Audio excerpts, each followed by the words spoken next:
sementara ingat baik-baik, berani anak saya tidak diurus, saya akan tutup, bukan di Indonesia, sampai dunia saya tutup. Tanda mulut saya, ya, jangan main-main. Ayah Pradeluki Namo meluapkan emosinya di luar ruang sidang. Ia kecewa atas kesaksian anggota Provos Pratu Petrus Canisius Mahe yang saat kejadian tidak mengambil tindakan untuk menghentikan penganiayaan yang dialami anaknya.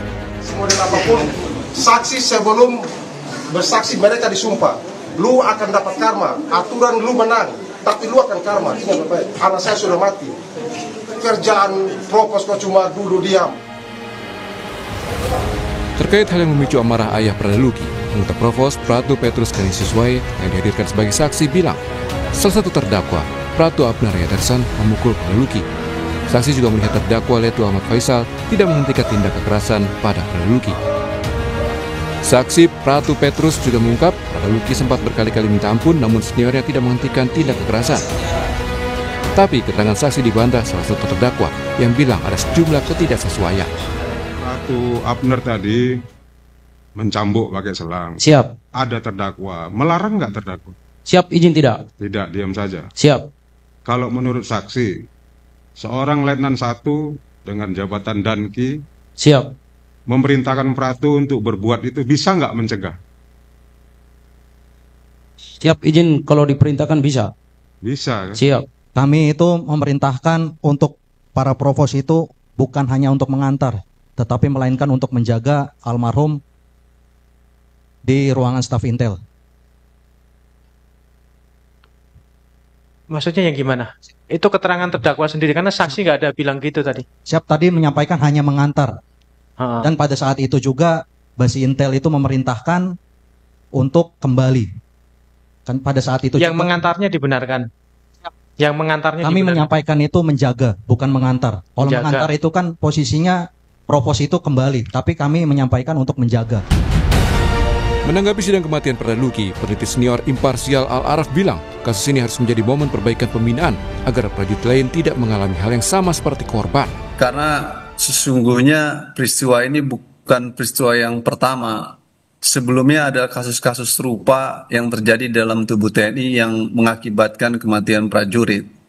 Sehingga pengungkapan kasus kematian Pradeluki ini untuk meraih keadilan bukan hanya untuk kepentingan Pradeluki dan keluarganya, tapi juga untuk memastikan para prajurit lain tidak mengalami hal yang sama dialami oleh Pradeluki. Karena itu, upaya memastikan keadilan dengan hukuman yang maksimal itu sesuatu yang harus dilakukan agar ada efek jera terhadap para prajurit yang jika ingin melakukan tindakan seperti ini lagi tidak mengulangi. Imparsial juga mendorong bagaimana penerapan hukuman pada pelaku bisa membuat efek jera. Tim Liputan Kompas TV.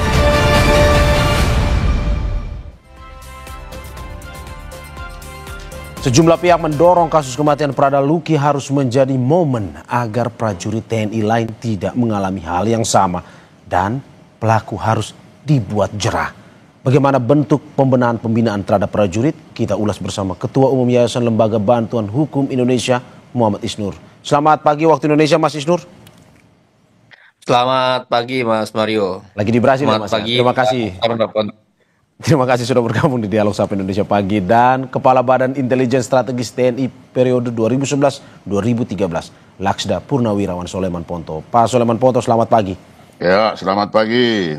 Terima kasih Pak Ponto sudah bergabung juga di Dialog Sapa Indonesia Pagi pada hari ini. Saya duluan ke Mas Isnur. Mas Isnur, bagaimana Anda melihat dakwaan 9 tahun jauh berbeda dari keinginan keluarga yang dianggap memenuhi keadilan yang dimaui oleh keluarga bahwa seharusnya seumur hidup sebenarnya? Iya, tentu bagi korban dan keluarga mengharapkan yang maksimal tuntutannya. Karena disitulah rasa keadilan itu muncul dan akan memperlihatkan di mana keseriusan pengadilan dan semua sistemnya ya, termasuk auditor dan kejaksa itu melakukan penuntutan gitu. Jadi saya melihat memang di sini nampak menjadi keanehan ya, kenapa hukuman tidak maksimal gitu. Ini kan menjadi sinyal, menjadi simbol kenapa nanti ketika ada peristiwa yang lain bisa jadi hukumannya lebih ringan. Dan bukan hanya kali ini saja ancaman atau hukuman itu ringan. Ada di perkara lain yang misalnya di kasus yang di Medan juga sama. yang korbannya sipil juga dituntut secara ringan ya. Jadi ini simbol yang tidak baik dari ruang pengadilan, tidak memberikan yang maksimal dalam menuntut orang. Oke, menurut Anda ini juga tidak memberikan efek jera untuk menghentikan kejadian serupa terulang dengan dakwaan yang hanya 9 tahun ini? Iya, sebagai sebuah ruang sidang pengadilan ini sinyal yang kurang baik ya. Tapi juga untuk perbaikan pembinaan harusnya bukan hanya hukumannya maksimal, tapi juga perbaikan semua hal. Jadi kita mengharapkan tentara TNI yang tidak lagi ada seperti ini di internal tubuhnya ya. Bagaimana mulai dari pelatihan, pendidikan, pembinaan ini dievaluasi secara maksimal.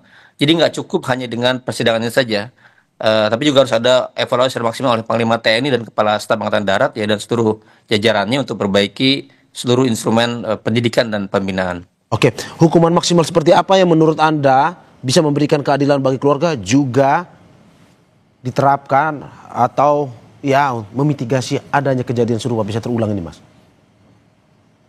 Ya, kita bisa melihat pasalnya. Kalau pasalnya misalnya berapa maksimal seumur hidup, maka harusnya maksimal di sana penggunaannya. Agar apa? Agar nanti hakim juga memberikan hukuman yang maksimal kepada para pelaku ini gitu.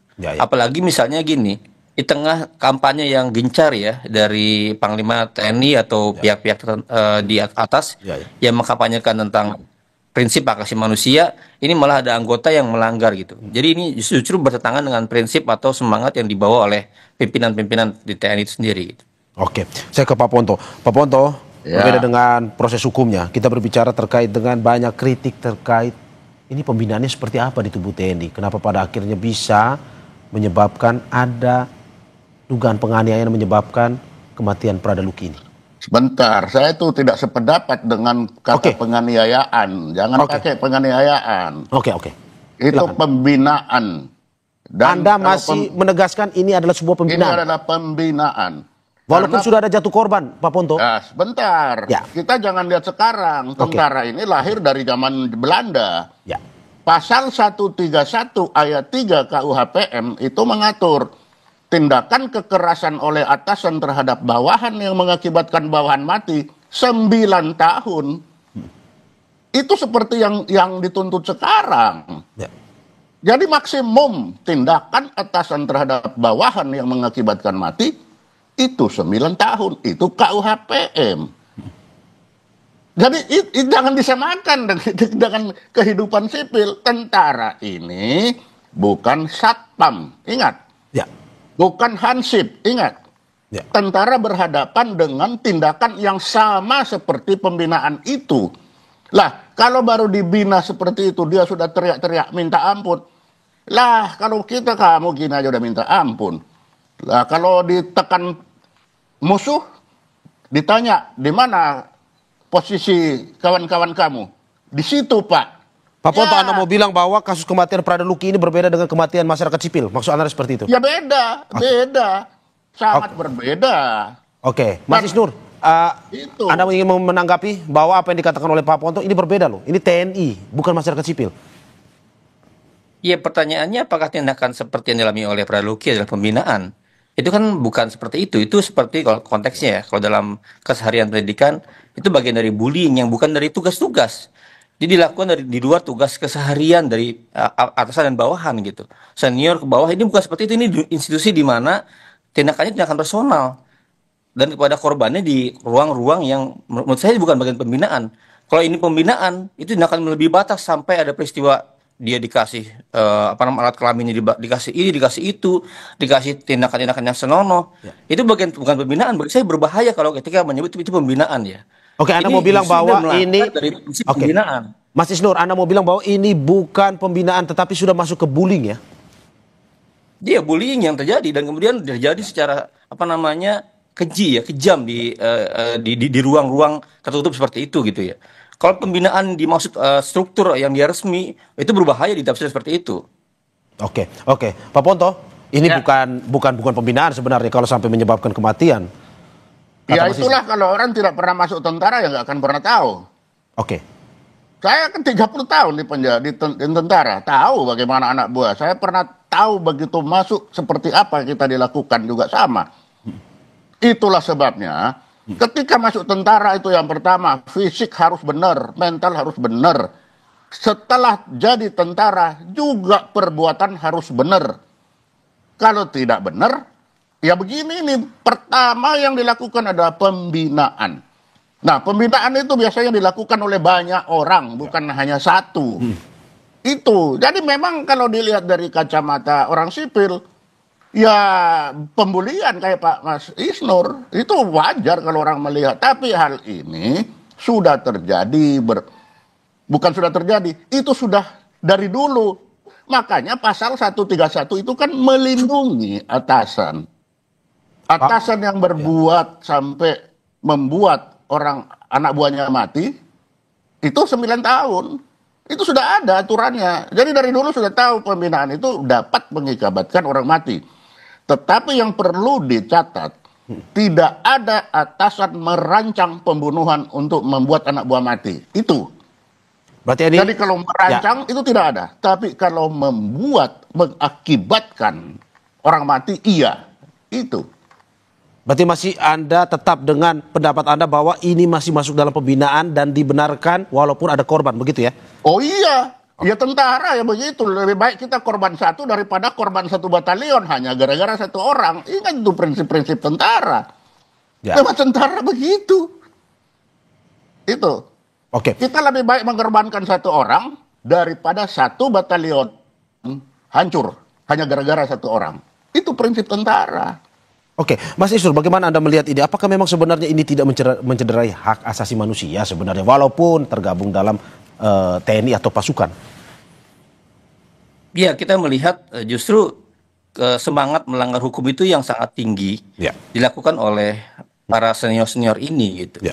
Dan tindakan yang sangat kemudian bertentangan dengan hukum tentara itu sendiri. Kalau Pak Ponto bilang itu adalah melawan kebenaran, ini adalah tindakan yang melawan kebenaran. Bagaimana mungkin tindakan penyiksaan ya secara keji brutal dilakukan itu dianggap pembinaan? Ini bukan latihan yang resmi, ini bukan kemudian standar pelatihannya TNI. Standar pelatihannya sudah banyak pelatihan juga gitu. Ini bukan dalam rangka pembinaan seperti yang diarahkan menuju Sabta Marga atau Sumpah Prajurit, bukan. Ini bagian dari ketidaksukaan, kebencian yang berlebihan gitu. Dan bagi saya itu tidak dibolehkan dalam apa namanya prinsip di tentara manapun gitu. Kalau emang dulu itu adalah sebuah kesalahan, maka jangan diteruskan, jangan diulangi gitu. Kalau ini dianggap sebagai pembinaan, ini berbahaya sekali. Berapa banyak nyawa atau jiwa aparat ya, jiwa anggota yang bisa jadi gara-gara tidak disukai, dibully dan melakukan apa namanya disiksa habis-habisan, meninggal di mana-mana gitu. Bukan karena dalam pelaksanaan tugas. Ini bisa menjadi sebuah pengalaman yang negatif ke depan menurut Anda ya, kalau misalkan ini bisa dimaklumkan atau dilumrahkan ya sebagai perintah atasan walaupun ada yang meninggal. Iya, dan betul. Dan kemudian juga tradisi ini tradisi yang kemudian terjadi menyebar secara apa namanya kejadian banyak korban yang lain juga. Dalam hal misalnya kejadian Fahlevi dan lain-lain di kejadian di Serdang dan anak SMP. Jadi merembet keluar juga. Karena bersifat misalnya cenderung kekerasan, itu yang kita bilang menjadi berbahaya. Terima kasih. Oke, Pak Ponto, ini menarik juga saudari Mas Isnur bahwa kalau misalkan ini dalam tanda kutip dibenarkan, ini menjadi presiden yang buruk juga bagi ke depan. Ada hal-hal yang bisa diambil alasan bahwa ini perintah atasan walaupun jatuh korban meninggal juga sebenarnya, Pak. Nah makanya kan saya bilang tadi aturan di kita itu KUHPM itu lahir tahun berapa itu, dan itu kan dunia itu KUHPM itu. Itu ada perlindungan terhadap atasan yang dalam perbuatannya mengakibatkan anak buah mati. Kan itu ada. Ya kalau tentara kita tidak keras Pak, wah saya sebagai atasan harus yakin anak buah saya itu kalau ditekan tidak mengaku. Nah setiap atasan punya standar bagaimana dia mengaku. Tapi ingat dia tidak akan sampai membunuh, itu aja. Oke, tapi menurut Anda, kalau itu dilihat dari begini Pak, jadi jangan kita melihat dari kacamata lain. Ini kacamata tentara. Hidup saya tergantung juga anak buah saya. Anak buah itu tergantung kita. Kita itu saling menyatu. Itu saling menyatu. Tidak ada seorang atasan itu merancang pembunuhan, itu tidak ada. Dan pembinaan itu tidak selalu untuk latihan. Itu mental. Mental itu tidak ada aturannya yang tepat seperti apa. Itu masing-masing atasan punya pengalaman, punya sendiri. Dia sendiri merasakan dulu seperti apa. Saya juga merasakan seperti apa. Sehingga ketika saya membina bawahan saya juga seperti apa. Itu sudah ada. Lah kalau tiba-tiba dia terjadi seperti ini, ya kita sudah ada aturannya. Karena kejadian ini kan bisa saja fisiknya memang lemah barangkali. Kan bisa aja. Ya. Tapi kita menyalahkan pembinaan itu bagi saya tidak akan saya menyalahkan. Kalau kita menyalahkan, ini turun derajatnya, hancur lah Pak kita punya tentara ini. Gimana? Ya, lantas bagaimana dengan ini ke depan nih Pak? Masih banyak juga seperti keluarga Pradana yang meminta keadilan juga. Mereka merasa bahwa apa yang mereka dengar, apa yang mereka ini, ya ini bukan bagian dari perintah, tapi ini bagian dari penganiayaan. Ini kalau kata keluarga, menurut Anda seperti apa? Nah itulah yang saya bilang, kalau orang luar bilang itu penganiayaan, tetapi di dalam itu pembinaan. Dan kalau minta itu oke, meninggal ya kita turut berduka. Itu sudah ada aturannya. Ya. Yaitu pasal 131 ayat 3. Ya. Ya itu kan yang dipakai. Ya. Ya memang benar itu yang dipakai. Ya. Situasinya begitu. Karena itu tadi jangan menganggap ini perencanaan. Karena tidak mungkin ada atasan yang membuat perencanaan pembunuhan. Ini di dalam barak banyak orang. Itu loh.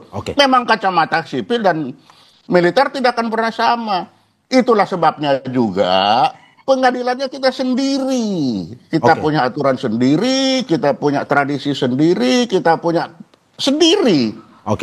Tidak bisa dicampur dengan lain-lain. Gitu. Pak Ponto, tapi yang saya tangkap dari diskusi kita adalah bagaimana semangat kita untuk pada akhirnya pembinaan boleh dilakukan tapi tidak jatuh korban meninggal dunia. Menurut Anda, tadi kan Anda bilang ada aturannya. Apakah perlu ke depan revisi aturannya atau sebenarnya pembinaannya lebih sederhana atau gimana?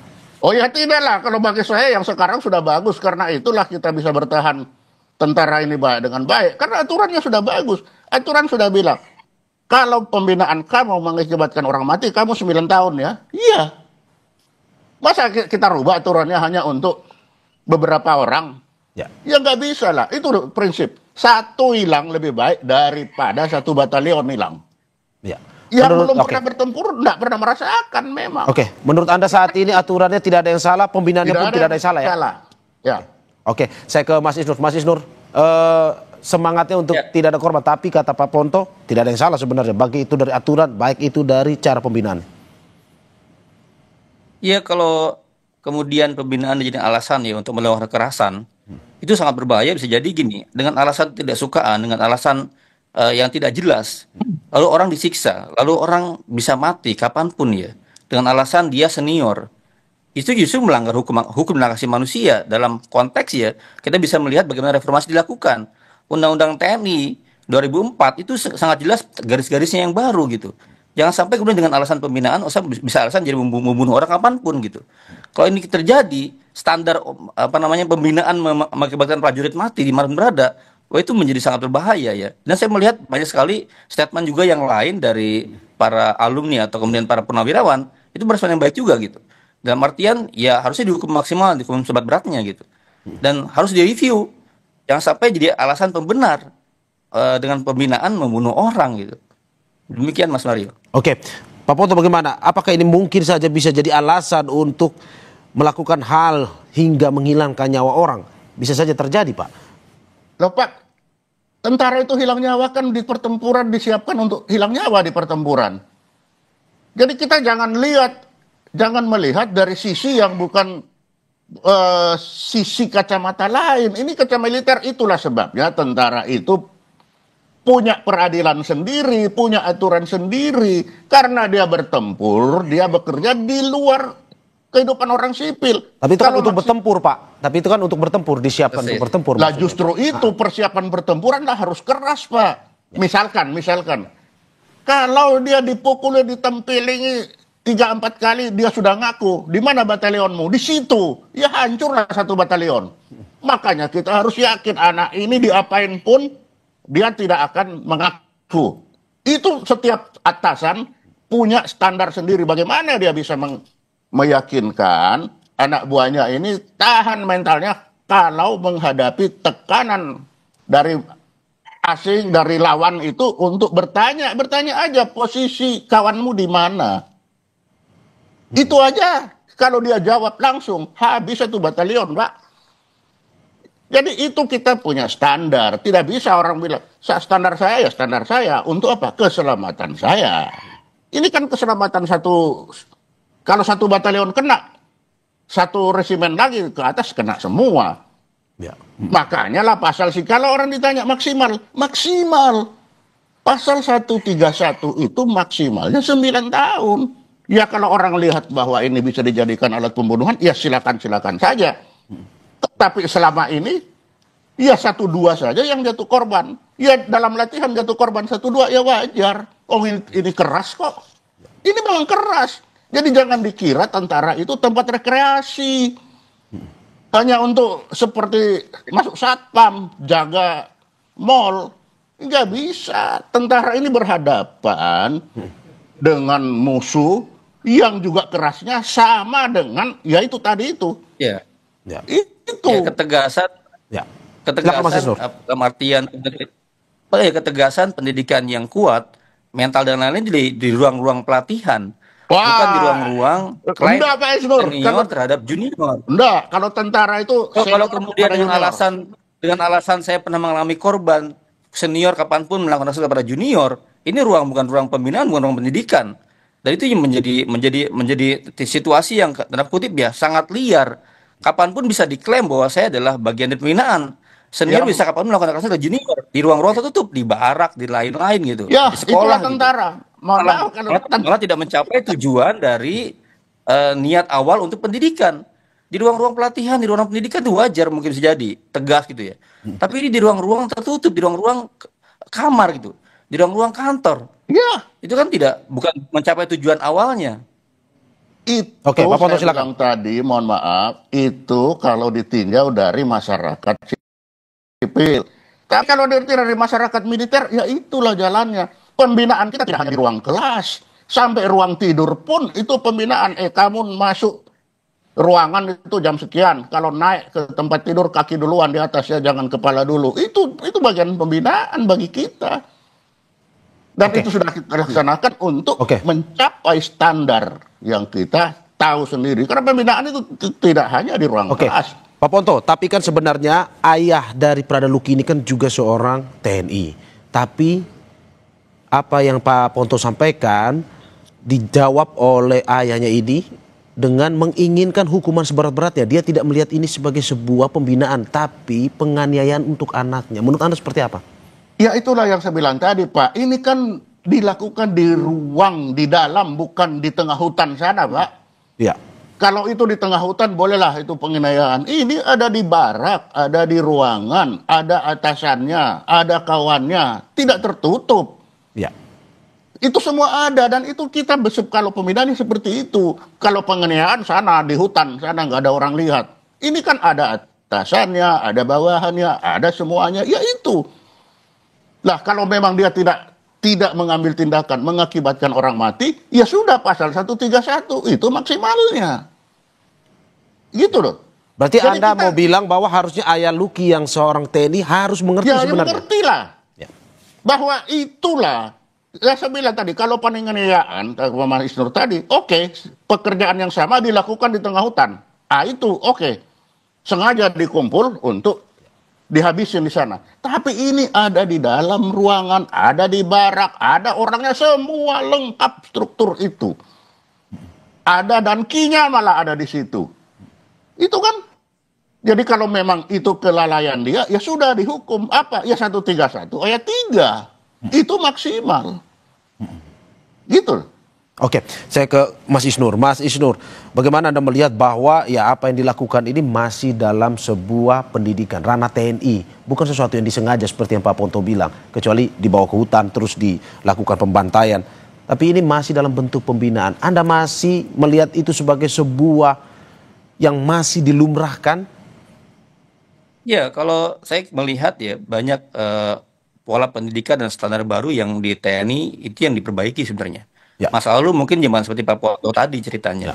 Tapi sekarang sudah banyak pedoman pendidikan yang diadopsi dan itu tanda kutip melindungi anggota dari modus-modus penyiksaan yang berbalut pembinaan gitu. Ya. Jadi saya sih melihat semangat Pak Ponto semangat yang mungkin ya dulu masih terjadi gitu. Tapi kan banyak upaya reformasi dilakukan di dalam ya. Nah kalau sekarang ini masih terjadi, berarti saya melihat ada perbedaan antara standar pedoman kemudian dengan apa yang terjadi di lapangan ya. Dan statement dari baik itu anggota DPR ya, para purnawirawan atau para pimpinan yang ada itu tidak mencerminkan hal yang seperti disampaikan Pak Ponto tadi gitu. Justru semangat reformasi, semangat mengurangi brutalitas seperti ini gitu. Dan kalau kita mendengarkan ya fakta-fakta persidangannya itu di luar nalar gitu. Pembinaan yang sangat keji seperti itu gitu. Dipertontonkan di teman-teman seniornya gitu. Seperti itu. Dan itu praktik yang kemudian menular yang terjadi banyak terus-menerus karena replikasi ya. Senior ke junior gitu. Sehingga banyak korban di kalangan junior ini gitu. Nah ini berbahaya kalau diteruskan ya. Jadi circle yang terus-menerus dengan alasan pernah mengalami akhirnya melakukan serupa gitu. Bukan dalam konteks dia pembinaan pendidikan resmi standar di pendidikan. Demikian Mas Mario. Ya, oke Pak Ponto, bahwa ada sesuatu yang sudah berubah sebenarnya. Zaman semakin kembali, ya sudah reformasi kita mengalami. Mungkin di zamannya Pak Ponto, hal tersebut adalah sesuatu yang bagian dari pembinaan lebih mendalam. Tapi di saat reformasi ini, mungkin ada perubahan-perubahan mengingat perhatian terhadap hak asasi manusia juga semakin besar. Menurut Anda, apakah ke depan, ya kita lihat, mungkin untuk tidak jatuh korban lagi sepertinya. Apa saran Anda sebenarnya? Tentara itu zaman bisa berubah, tentara tidak pernah berubah, Pak. Ya. Prinsip tentara kill or to be killed itu tidak pernah berubah. Ya. Jadi kita harus mempersiapkan diri supaya kita tidak kill or to be killed. Ya. Itu jangan sampai hanya orang-orang yang berubah sekarang itu pandangan orang terhadap tentara. Dikira tentara itu sama dengan masuk satpam. Ya. Sehingga mau masuk ini pakai KTP leceh, pakai segala macam supaya bisa masuk tentara. Dikira di dalam itu enak. Ya. Nah ternyata terjadi begini lalu tentara disalahkan. Oh ya nggak bisa. Ya. Tentara memang tidak enak. Zaman boleh berubah, semua boleh berubah, tapi prinsip kill or to be killed tidak pernah berubah. Oke. Terima kasih. Dua narasumber saya yang hari ini begitu semangat dalam memberikan pernyataan dan kita harapkan apa yang terbaik bagi keluarga Prada Luki Namo ini. Terima kasih Ketua Umum Yayasan Lembaga Bantuan Hukum Indonesia Muhammad Isnur dan juga Kepala Badan Intelijen Strategis TNI periode 2011-2013 Laksda Purnawirawan Soleman Ponto. Terima kasih Bapak-Bapak. Sehat-sehat selalu.